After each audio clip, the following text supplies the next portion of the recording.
So today is about the wash away desires to clarify defilements. The initial verse, awakened beings wash away desires to purify the defilements. So these awakened beings, obviously, they are the ones, they are actually noble beings. They're working, they've been awakened, being liberated from samsara. So obviously they're purifying the defilements. The minds return to unconditioned, meaning that in unconditioned practice, they're no longer being afflicted by what condition that they face. Saramanas, diligent cultivated great fields of blessings. Obviously, these spiritual practitioners, they can end sentient beings' anger, ignorance, and greed. I changed the word to greed here because in the text here they put hunger. Master's explanation: awakened beings is the name for practitioner from great aspiration. I mean, from a great aspiration, and this is great. I mean, it's not about just coming to this life and say we're from great aspiration, the body's out of mouth, and we're done with it. But these are the awakened beings where the spiritual aspiration, the great aspiration, remain with them into the future life. That means they already managed to actually have it etched into the mind continuum. After we cleanse our minds of ignorance and afflictions, we will naturally return to the nature of true suchness, as we mentioned yesterday. After removing the encrustation and get into the intrinsic nature, then our minds will return to the unconditioned state, because once we reach that, be able to go towards the true suchness. So whatever conditions that may arise will no longer be affecting us. So one is then in perfect equanimity. So we must not focus on how much we want to do, how much we want to earn, how big we want our accomplishments to be, what is our power, so on and so forth, our position. Often we want to do everything, but that depends on our blessings. But I think more importantly is what you're going to do with the influence that you have. And that's important to understand how we're going to bring to be part of a spiritual practice. And that's not the end of just earning what we can do. So we must be able to live simply. And this is about living the simple life. When life is kept simple and kept low, then we understand what's our purpose of our life.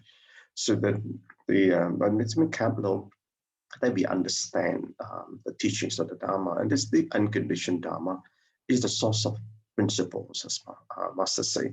And because we really get into the practice of the truth of the Dharma. As we experience suffering, we are learning. And these are life becomings that will come to us, because these are our teachings. Because each of us have a different karmic blueprint for us to get into practice so that we can learn in our life. So in life, this is what we must do in order to develop this great field of blessings. So the lessons learned, which you're quite familiar with it, I won't be talking too much. So it's 5 periods of teachings. And the first 20 years is just seeing the truth. What do you mean the truth? Truth in this case is about the emptiness. And that's through the 2 periods of the Gamma period and Vajrayana period. And obviously then gradually went on the Prajna period, when it turned the great view of the Dharma, and to understand not just about emptiness, about the wondrous existence.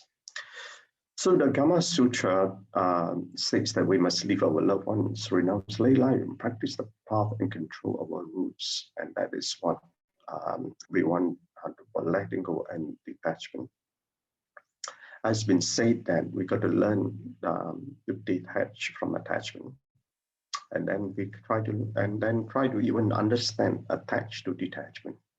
So we must nurture our loving hearts and engage in spiritual practice with the 10 flawless methods, which you all have mentioned about, copying the sutra text. And I think I mentioned to you all once why copying sutra text. Sutra text is important because when you move your hand is connected to your heart, and that's why you have to edge the teachings, making offerings, giving to others, listening, reading, accepting and retaining, giving discourses, chanting, contemplating, and practicing the teachings, and all 10 of them in there. So in contemplation, a short one today, because in the interest of time, each life is a spiritual journey, and we need to understand what is our spiritual journey, which I'll share with you in the next contemplation. So that brings forth the spiritual practice. And if you then understand your spiritual journey, then you obviously your affinity will brings to you a path and brings to you a spiritual practice that all of you are in now in 30. Then along with the spiritual knowledge that you can gather in this part of learning the path. And more important, when you learn, you got to get into to get into contemplation, to gain the realization. So Master often say is that when you listen, that's not the end, but we need to understand beyond what is being said. And because the truth is not contained in the words, because that is the realization we don't need to get into. And then gaining in spiritual consciousness, that's one is more important, because we are living in this world with a mundane consciousness. And so we get very easily afflicted by whatever condition that come to us. We're going to rise above that. So on a relationship, this is a karmic relationship. And so therefore, each person has a different karmic blueprint and different levels of consciousness. And the different karmic blueprint is our life, and this script has been written in our past life. So this part of it, we need to understand our spiritual journey, as I mentioned in the past, and the relationship that you have in this life is part of your karmic blueprint. So contemplate and seek the realization relating to the earlier contemplation. Some infinite meanings will unfold, but each meaning is a doorway to other meanings. And some of you may have already experienced this, so that, therefore, do not be bound by the words, or they are just bridges for your deeper understanding. Okay, come on, brothers and sisters, thank you. Kind of so much, BrotherChin, for the wonderful insight and sharing. Okay, let's on our video. We'll take a quick group photo. Everyone,